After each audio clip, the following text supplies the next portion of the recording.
Waycross presents an election forum for Hamilton County Commissioner. There are 3 candidates running for one open seat. The candidates are, in alphabetical order, Andy Black, Herman J. Najoli, Alicia Reese. Welcome to another Waycross election forum. This forum is for Hamilton County Commissioner. I'm Dana Gagnon, Government Programming Coordinator for Waycross Community Media, and I'm in the studio with Hunter Ellis, who is a student at Xavier University.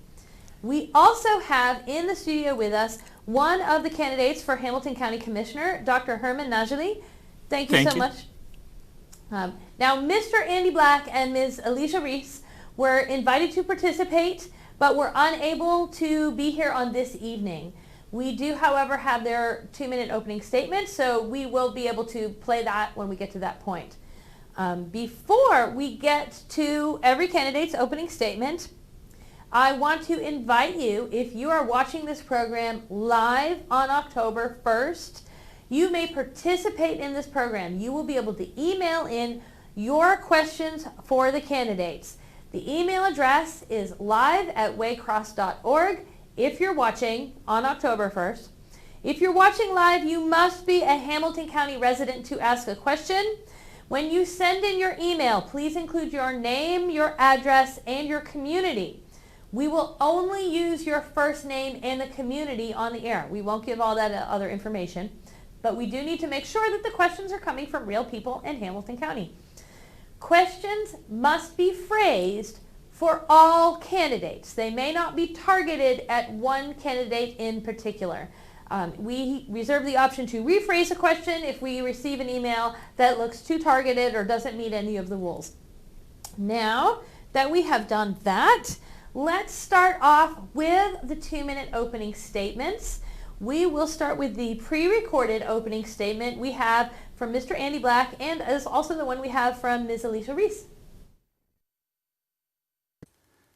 In the last few years, we've watched as Hamilton County has tipped not only into a financial deficit, but a deficit of leadership as one-party control has taken over. Like Cuyahoga County in Cleveland and Cook County, Chicago, and even Wayne County, Detroit, the Democratic Party has, to their credit, convinced voters that they are the party to cure all economic, social, and political problems. Unfortunately, even with a monopoly at the County Board of Commissioners and a supermajority at City Hall, it seems that not much can be accomplished without political posturing and grandstanding. In short, the ability to have a balanced debate and open, honest discussion has been seriously minimized. As a result, our county has never been more financially unstable than we are today, and we are falling behind our peers. Take a look at what our county is up against as we enter a new decade, and this is pre-COVID. A spiraling deficit, crumbling infrastructure, and 2 publicly funded stadiums that have not lived up to their promises. All of this and more, and really no new solutions from the Board of Commissioners, other than raising your sales tax, of course. This strategy is clearly not working, and worse, it's not sustainable. We needed elected officials focused on solutions that will attract young entrepreneurs and retain the Fortune 500 companies headquartered here in Hamilton County. We need leaders who are willing to ask for input from industry experts in business and finance and law to help our county grow again. I believe that people in Hamilton County are smart and know that something needs to change. We need someone who will be a voice of dissent, someone who will ask the tough questions, someone who will say no to things that may be politically expedient at the time, but will only serve to damage the county long term. My purpose for running for Hamilton County Commissioner is to bring my practical, real-world experience to the board. As a political outsider, first-time countywide candidate, and businessman, I hope to be the agent of change as we begin a new decade. Thank you. Good evening. My name is Alicia Reese, and I'm the Democratic nominee candidate for Hamilton County Commissioner. Now, I'm running for Hamilton County Commission because I'm running on one Hamilton County. I have the most experience in this race to be able to help Hamilton County bounce back. I've been able to serve as the vice mayor of the city of Cincinnati, where I was able to roll back property taxes, create jobs, and make infrastructure investment. I went on to serve as a state representative in the Ohio General Assembly and even represented Springfield Township. So I've represented both the city and the county and brought millions of dollars back to Hamilton County. Brought $20 million back for small businesses, created jobs, and even hosted my own job fair at Woodlawn Recreation Center where over 300 people got employed. I'm running on jobs, I'm running on public health. I'm running on making sure that we get MSD fixed so we have the #1 sewers, but keep the rates down for the ratepayers. And I'm running on infrastructure, where we invest in infrastructure and create jobs. I got a chance to invest and put together the city and the county's only highway exit called the MLK exit I-71 that created jobs and got people to the hospital at quicker times. This is the type of leadership that I want to bring to the entire county. I'm running on One Hamilton County. I've been out giving Meals on Wheels and helping people, and I've also had voter hubs to make sure you, the voter, understand everything you need to know about voting. I'm asking for your vote. My name is Alicia Reese, and for more information, go to votealiciareese.com. Okay, now that we've had a chance to hear the 2-minute opening statement from the candidates that are not here in the studio, we'll take a moment to hear the 2-minute opening statement from Dr. Najoli here in the studio. I'll go ahead and time you, and you have up to 2 minutes. Hello, dear friends. This is Dr. Herman Najoli. I am honored to be on the ballot this year. I am the first ever independent candidate for county commissioner. In 230 years, our county has never had an independent on the ballot for commissioner until this year. I am so grateful for more than 6,000 residents who signed my petitions to be on the ballot. I am a father, a friend, and a futurist.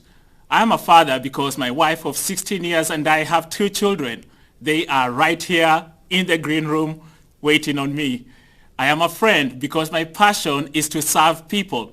I serve with tremendous humility, empathy, resilience, maturity, authenticity, and niceness. My public service values are neighborliness, accountability, joint problem solving, objectivity, leadership-mindedness, and initiative. And I am a futurist because I actually decided to run for county commissioner first in 2008. However, I wasn't ready then. I decided to go to doctoral school to pursue my doctorate degree in organizational leadership. Reason why I thought of running in 2008 was because the local Democratic Party and the local Republican Party denied you your right to vote for a commissioner.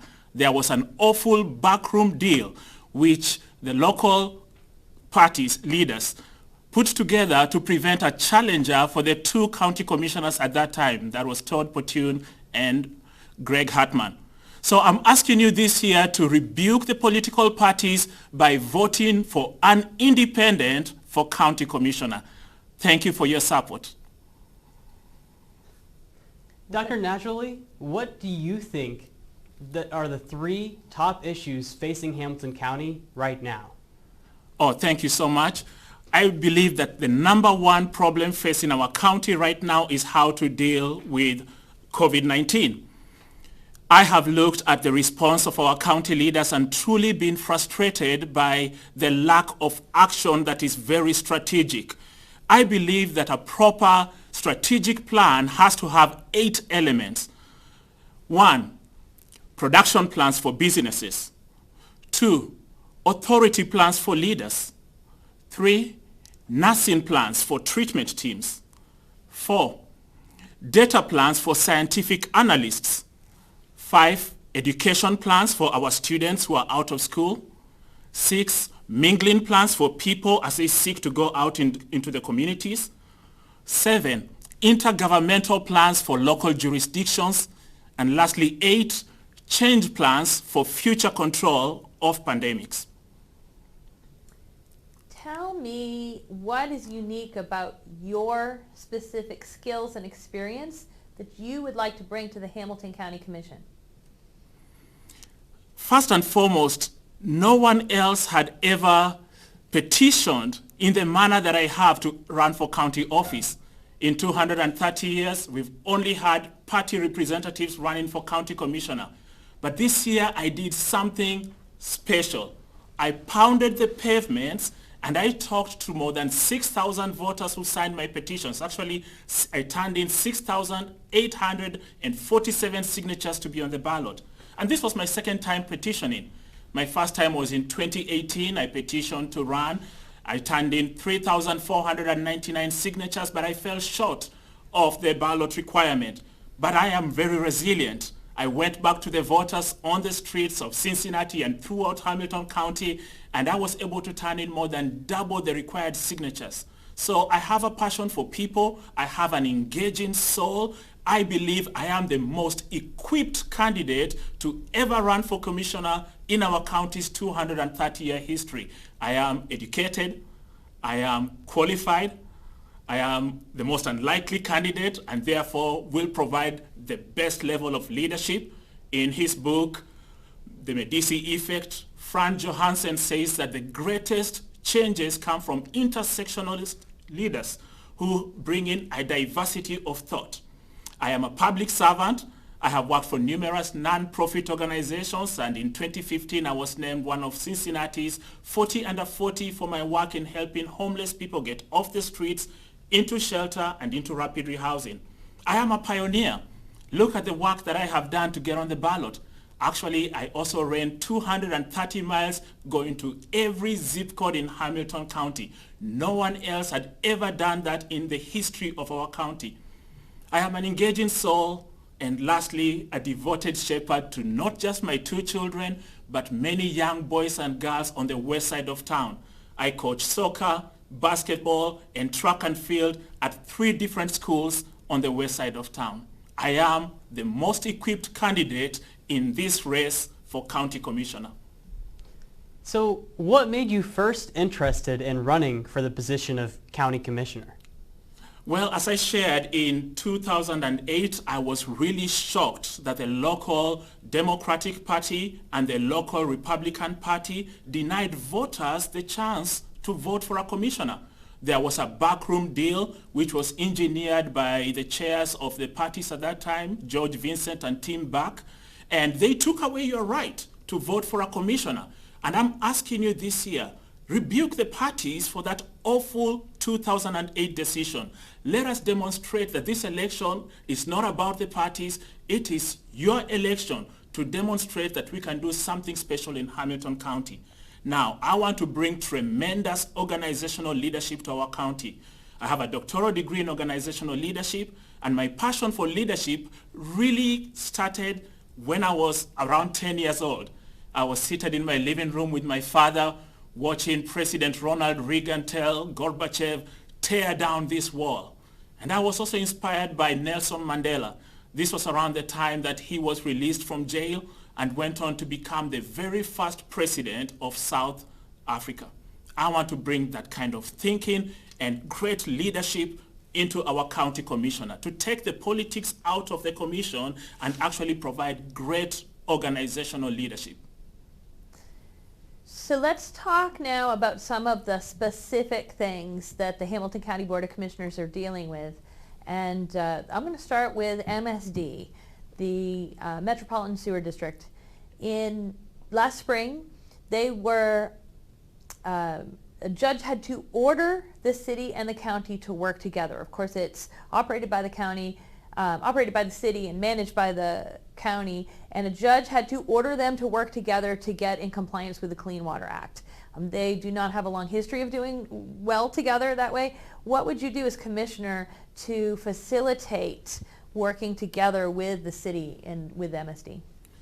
Yes, that was Judge Bartlett, and I understand that there are federal decrees right now, and MSD is mandated to do certain things. I believe MSD can become a health crisis if we do not effectively address it. I have a 5-point plan for addressing the challenges at MSD. The first thing is that we need to stabilize the rates. We need to make sure that MSD becomes more stable and all these problems and operational challenges are truly addressed. Second, we need to enhance governance. When you look at organizations, the trouble is always within governance. If you have a bottle, the bottleneck is always at the top, never at the bottom.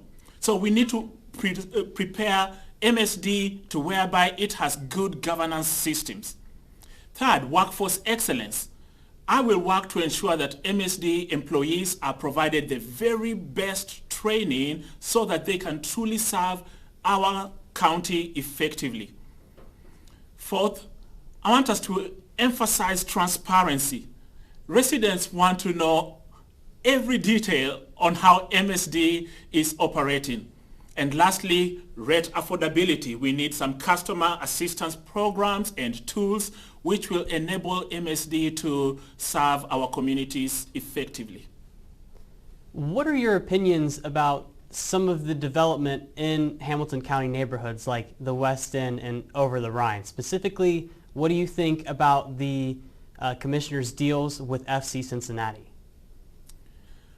Now, I am for good development, and good development is that which enables our county to move forward, be fast, and lead. I am troubled whenever there are projects or initiatives which lead to gentrification of our fast-growing suburbs or any of the neighborhoods in our county. Now, I think for every development project, there should be good analysis that enables the leaders of those projects to be able to fully provide the development without necessarily misplacing people. We need to look broadly at the entire county. We have the land bank.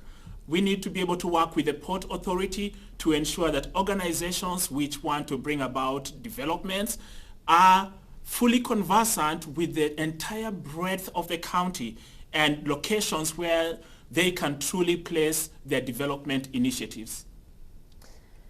One of the things I wanted to ask you about was that Victoria Parks, who Yes. is on the commissions now, she announced a resolution in June that passed in July to declare racism a public health crisis.